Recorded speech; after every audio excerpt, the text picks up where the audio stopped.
एक गांव के किनारे एक छोटा सा घर था, जहां एक वृद्धा माँ अपने बेटे, बहू और पोते के साथ रहती थी।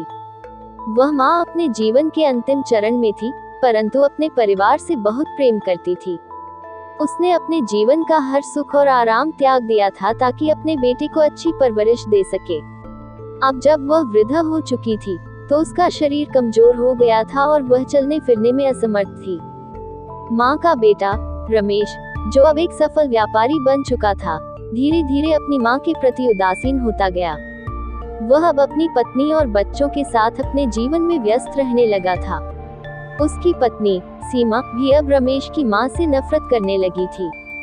वह सोचती थी कि बूढ़ी माँ के कारण घर में बोझ बढ़ रहा है। एक दिन सीमा ने रमेश से कहा, तुम्हारी माँ अब बहुत बूढ़ी हो गई है, न तो वह ठीक से चल सकती है और न ही खुद का ध्यान रख सकती है। हमें उसे वृद्धाश्रम में भेज देना चाहिए, वहाँ उसका ध्यान अच्छे से रखा जाएगा। रमेश ने पहले तो इस बात पर विचार नहीं किया, पर धीरे धीरे उसे भी अपनी पत्नी की बात सही लगने लगी। आखिरकार उसने निर्णय कर लिया कि वह अपनी माँ को वृद्धाश्रम में छोड़ देगा। एक दिन वह अपनी माँ के पास गया और बोला, माँ, तुम बहुत कमजोर हो गई हो और हम सबके पास समय नहीं है कि हम तुम्हारा ख्याल रख सकें।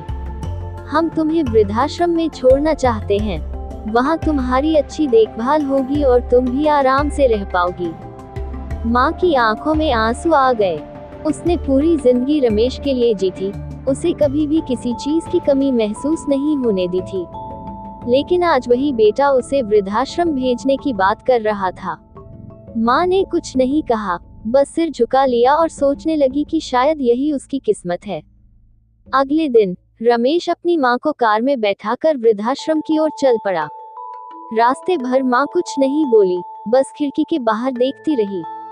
जब वे वृद्धाश्रम पहुँचे, तो रमेश ने माँ को कार से उतारा और वृद्धाश्रम के कर्मचारियों से बात की। उन्होंने माँ को एक छोटे से कमरे में ले जाकर छोड़ दिया। वह कमरा बहुत ही साधारण था, जिसमें एक पलंग, एक टेबल और कुछ जरूरी सामान थे। माँ ने कमरे में बैठते हुए महसूस किया कि उसकी जिंदगी अब बिल्कुल बदल चुकी है। वह अब अपने बेटे, बहू और पोते से दूर इस अनजान जगह पर थी, जहाँ उसे कोई जानता भी नहीं था। उसने सोचा, क्या मैंने अपनी जिंदगी में कुछ गलत किया था? मैंने अपने बेटे को अच्छी परवरिश दी, उसकी हर जरूरत पूरी की, फिर भी आज वह मुझे यहाँ छोड़ गया। वृद्धाश्रम में दिन बीतने लगे। माँ धीरे धीरे वहाँ के माहौल में ढलने लगी, लेकिन उसका मन हमेशा अपने बेटे के पास लौटने का करता था। वह हर रोज सोचा करती थी कि शायद कभी उसका बेटा उसे वापस ले जाएगा, लेकिन ऐसा कभी नहीं हुआ। वृद्धाश्रम के बाकी बुजुर्गों की तरह माँ ने भी अपनी जिंदगी को स्वीकार कर लिया था। वृद्धाश्रम के लोग उसकी देखभाल करते थे, पर वह देखभाल उस स्नेह और प्रेम से कोसों दूर थी, जो उसे अपने बेटे के घर में मिलता था। हर दिन उसके दिल में वह एक ही सवाल घूमता रहता था, क्या मैंने अपने बेटे को सही से नहीं पाला? समय बीतता गया, लेकिन माँ का बेटा उसे कभी लेने नहीं आया। आखिरकार एक दिन वृद्धाश्रम में माँ की तबीयत बहुत खराब हो गई। उसे अस्पताल ले जाया गया, लेकिन डॉक्टरों ने बताया कि अब बहुत देर हो चुकी है। माँ ने अंतिम समय में भी यही सोचा कि काश उसका बेटा उसे मिलने आए, लेकिन वह कभी नहीं आया। माँ ने अपनी आखिरी सांस ली और इस दुनिया से विदा हो गई। उसके अंतिम संस्कार में सिर्फ वृद्धाश्रम के लोग ही शामिल हुए। उसकी वह आखिरी इच्छा कि वह अपने बेटे को एक बार देख सके, अधूरी रह गई। इस कहानी से यह समझ आता है कि माता पिता की सेवा और उनका सम्मान हमारी जिम्मेदारी है। जीवन में जितनी भी उन्नति हो, हमें कभी नहीं भूलना चाहिए कि हम जो कुछ भी हैं, वह हमारे माता पिता की वजह से हैं। उन्हें अकेला छोड़ना या वृद्धाश्रम में छोड़ देना उनके प्रति बहुत बड़ी अन्याय है। हमें हमेशा उनका साथ देना चाहिए, क्योंकि जब वे हमारे साथ होते हैं, तब तक हम अपने जीवन में सबसे अमीर होते हैं।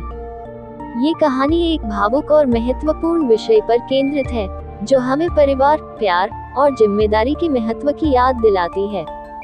रोहन अपनी माँ शांति के साथ एक छोटे से शहर में रहता था। शांति का पति कुछ साल पहले गुजर गया था और रोहन अपनी माँ का एकमात्र सहारा था। जैसे जैसे शांति की उम्र बढ़ी, उसकी सेहत खराब होने लगी। रोहन ने अपनी मां की देखभाल की पूरी कोशिश की, लेकिन वह अपनी नौकरी और अन्य जिम्मेदारियों के कारण पर्याप्त समय नहीं दे पाता था। एक दिन रोहन को लगा कि उसकी मां की देखभाल के लिए वृद्धाश्रम सबसे अच्छा विकल्प होगा। वह अपनी मां को वृद्धाश्रम ले गया, लेकिन शांति को ये बात बहुत बुरी लगी। वृद्धाश्रम में शांति को देखकर रोहन का दिल टूट गया। वह अपनी मां को छोड़कर चला गया, लेकिन उसकी मां की आंखों में आंसू और दर्द की तस्वीर उसके दिमाग में हमेशा के लिए बस गई। कुछ दिनों बाद रोहन को एहसास हुआ कि उसने गलत फैसला किया था। वह अपनी मां के पास वापस आया और उसे वृद्धाश्रम से वापस ले आया। रोहन ने अपनी मां की देखभाल की पूरी जिम्मेदारी ली और उसकी सेहत में सुधार लाने के लिए काम किया। इस कहानी से हमें ये सीखने को मिलता है कि परिवार की जिम्मेदारी हमारी सबसे बड़ी जिम्मेदारी है और हमें अपने माता पिता की देखभाल करनी चाहिए।